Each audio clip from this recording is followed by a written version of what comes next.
Assalamualaikum warahmatullahi wabarakatuh. Halo semua, perkenalkan nama saya Ambina Rosyada, jurusan Pendidikan Sejarah dengan MPM 220610100257. Di sini saya akan menjelaskan tentang aplikasi yang akan saya gunakan, yaitu Gamma. Aplikasi Gamma adalah sebuah aplikasi presentasi yang inovatif yang memungkinkan pengguna membuat presentasi yang interaktif, menarik, dan mudah dikelola. Aplikasi ini dirancang untuk memudahkan siapa saja memulai, dari pemula hingga profesional, dalam membuat presentasi yang efektif. Di sini ada beberapa macam template yang bisa kita buat untuk PPT atau presentasi. Seperti contohnya yang sudah saya buat mengenai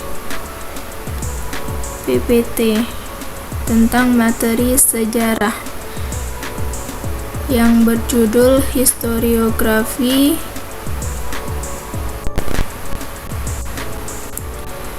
Di dalam template ini terdapat ada berbagai macam tentang formulir, yaitu ada tombol, ada Google Form. Di sini juga ada grafik, diagram. Kemudian bisa kita sematkan Google Drive, situ PDF. Kemudian bisa kita memberi link tentang YouTube atau galeri, kemudian bisa mengupload gambar.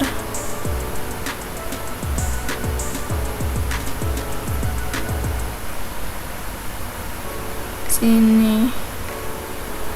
Baik, materi yang akan saya sampaikan di dalam media Gamma ini adalah tentang historiografi SMA fase E kelas 10.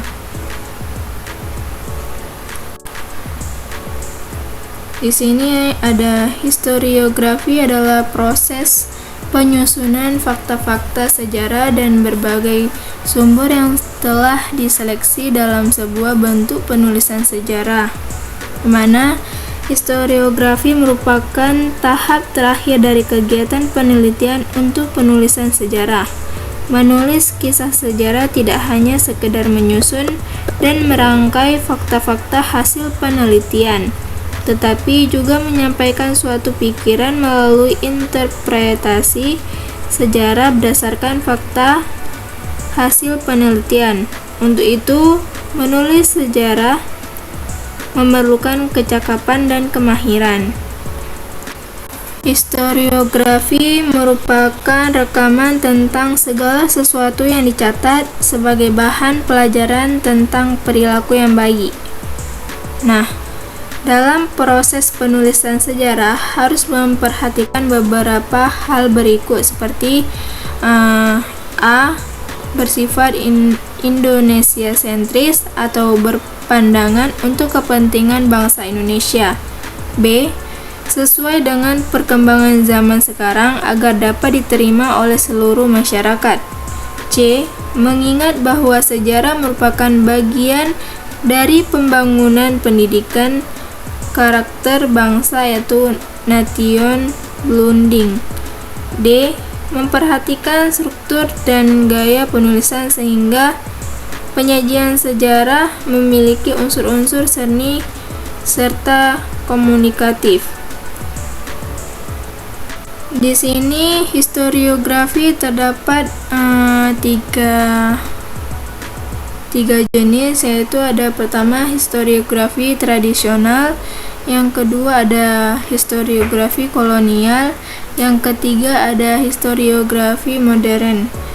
Yang mana historiografi tradisional yaitu tulisan sejarah dari masa kerajaan Hindu-Buddha, masuknya Islam ke Indonesia, dan kerajaan-kerajaan Islam. Ciri khas dari historiografi tradisional adalah berpusat pada istana, raja, dan bangsawan karena menuliskan sejarah yang berkaitan dengan kekuasaan dan penguasaan. Kemudian, historiografi kolonial, yaitu tulisan sejarah dari masa kolonial. Ciri khas dari historiografi kolonial ini yaitu dia bersifat Eropa sentris yang memusatkan pada tulisan sejarah tentang berbagai bangsa Eropa yang pernah singgah dan bahkan berkuasa di Nusantara. Nah, ini historiografi kolonial ini ditulis oleh sejarawan dan ilmuwan dari Eropa.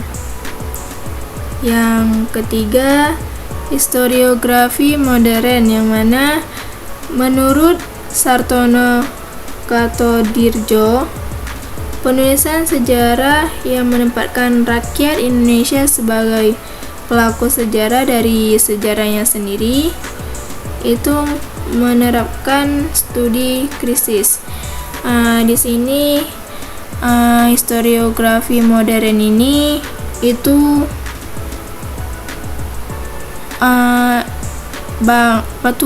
pelakunya itu rakyatnya sendiri, sebagai dari sejarahnya sendiri. Ciri khas dari historiografi modern adalah Indonesia sentris.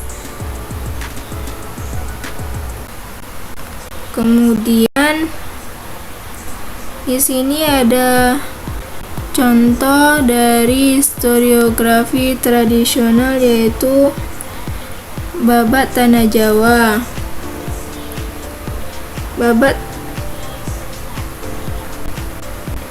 Sebagian besar historiografi tradisional menggambarkan tindak-tindakan dari manusia setengah dewa dan setengah atau dewa-dewa.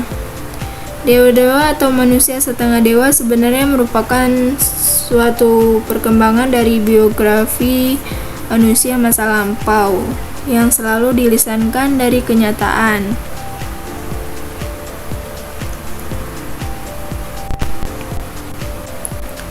Di sini, naskah yang masuk dalam historiografi tradisional harus mencakup beberapa karakteristik, yaitu pertama, uraiannya dipenuhi oleh ciri-ciri budaya masyarakat pendukungnya, misalnya bahasa yang digunakan, gaya bahasa, adat istiadat, dan unsur budaya yang lainnya. Yang kedua, itu cenderung mengabaikan unsur-unsur fakta yang sudah dipenuhi oleh sistem kepercayaan yang dimiliki masyarakat. Yang ketiga, itu adanya kepercayaan tentang kekuatan sakti yang menjadi awal dari berbagai peristiwa alam. Itu termasuk yang menyangkut tentang kehidupan manusia. Yang keempat, itu ada kepercayaan pembuatan kekuatan, itu tentang sihir, yang mana itu dilakukan oleh tokoh-tokoh tertentu. Yang kelima, itu ada gambaran dari tokoh-tokoh yang ditonjolkan dalam cerita naskah tersebut. Kemudian di sini ada contoh dari historiografi kolonial, yaitu buku The Historiography of Java. Historiografi kolonial itu menempatkan peran-peran orang-orang pribumi lebih rendah. Seiring dengan perkembangan historiografi di Indonesia, lebih tepatnya setelah Indonesia merdeka, historiografi kolonial tidak bisa buang begitu saja, karena di dalam historiografi kolonial ini itu banyak terkandung data yang diperlukan dalam historiografi Indonesia.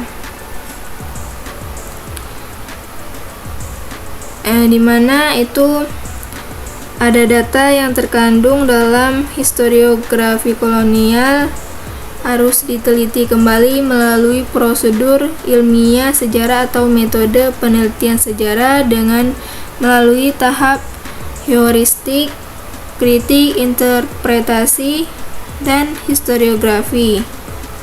Nah, di sini historiografi kolonial turut memperkuat proses naturalisasi historiografi Indonesia dari hal-hal yang berbau supernatural melalui hal-hal yang rasional.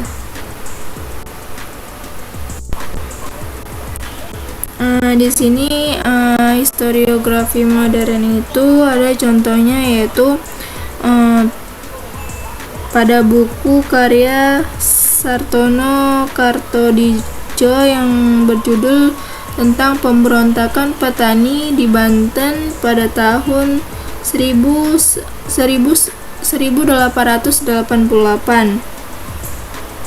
Nah, setelah dilaksanakannya Konferensi Sejarah Nasional pada tahun 1970, itu buku sejarah nasional akhirnya terbit pada tahun 1975. Hal pokok dalam penulisan sejarah nasional ini adalah penerapan periode sejarah. Itu bukunya berjumlah 6 jilid.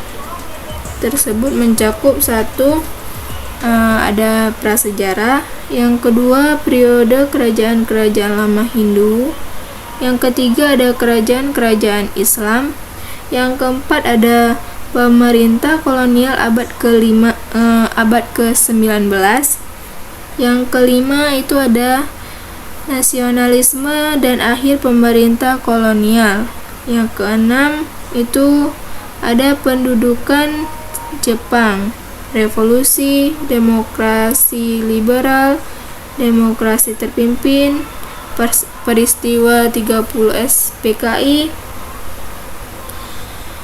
itu termasuk dalam historiografi nasional atau modern.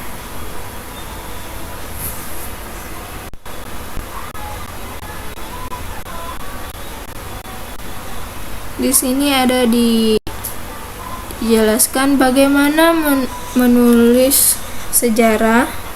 Itu hal yang perlu kita lakukan dalam tahap penulisan sejarah adalah membuat kerangka penulisan, yang mana kita harus menyusun kerangka penulisan. Pada dasarnya itu menyusun bentuk tulisan yang akan dibuat. Terus pentingnya kerangka penyusun ini adalah agar fakta-fakta yang diperoleh dapat disampaikan kepada pembaca. Itu ada 3 bagian utama untuk penulisan sejarah, yaitu ada bagian pendahuluan. Bagian pendahuluan di sini ada latar belakang. Yang satu latar belakang, yang kedua ada permasalahan, yang ketiga ada rumusan masalah, yang keempat ada tujuan, dan yang kelima ada manfaat. Di latar belakang ini berisi tentang alasan kenapa sebuah topik dipilih.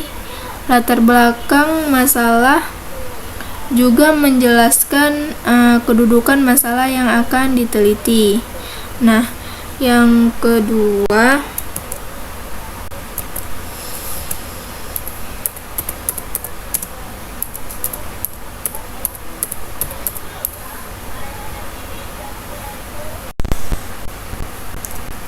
pada bagian pendahuluan itu ada latar belakang, yang mana latar belakang ini berisi tentang alasan kenapa sebuah topik dipilih.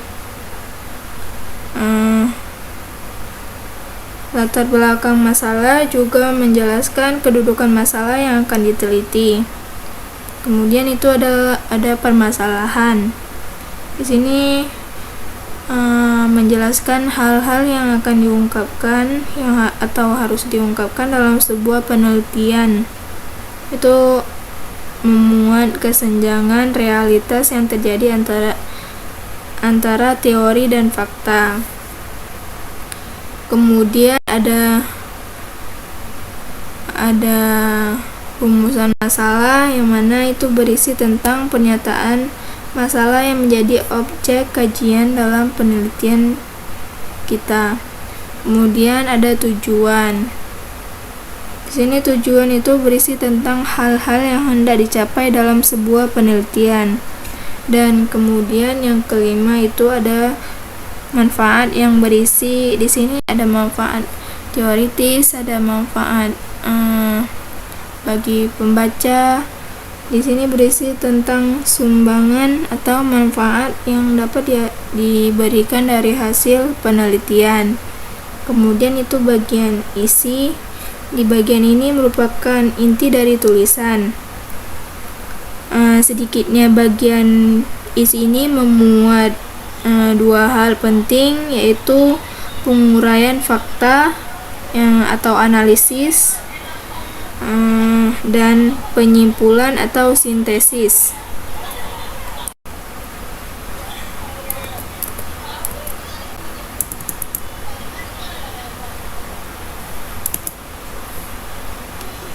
Yang bagian akhir ini ada berisi tentang uraian kesimpulan, yang merupakan penegasan pembahasan dan jawaban dari permasalahan atau rumusan masalah. Pada bagian ini juga berisikan tentang saran, yang merupakan anjuran bagi penelitian yang mendatang. Khususnya itu membahas topik yang sama. 3 bagian utama yang saya jelaskan tadi itu termasuk ringkasan desain penulisan sejarah yang didasarkan pada Permendikbud nomor 69 tahun 2016 tentang pedoman penulisan peristiwa sejarah. Secara garis besar itu merupakan terdapat 3 bagian utama yang seperti saya jelaskan tadi.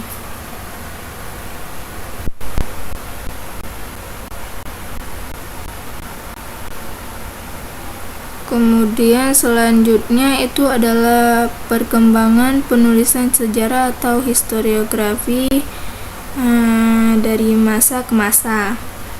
Itu menurut Iriana 2019, istilah historia sudah dikenal sejak beberapa abad sebelum Masehi. Misalnya seperti Hekatois lahir sekitar tahun 550 Masehi, sebelum Masehi, menggunakan kata tersebut untuk hasil penelitian tentang gejala alam yang terdapat di daerah hunian manusia di Yunani.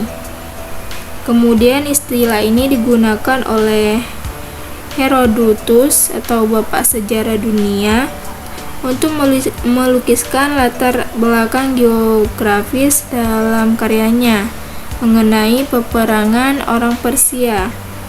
Dalam perkembangan selanjutnya, kata historia cenderung digunakan untuk menyebut studi secara kronologis tentang tindakan manusia pada masa lampau dalam bahasa Inggris. Kemudian dikenal sebagai istilah historiografi, yang didefinisikan secara umum sebagai sejarah tentang penulisan sejarah.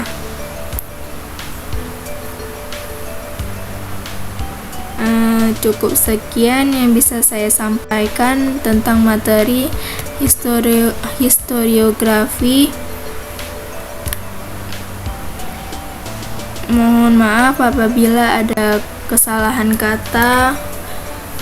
Saya akhiri. Assalamualaikum warahmatullahi wabarakatuh.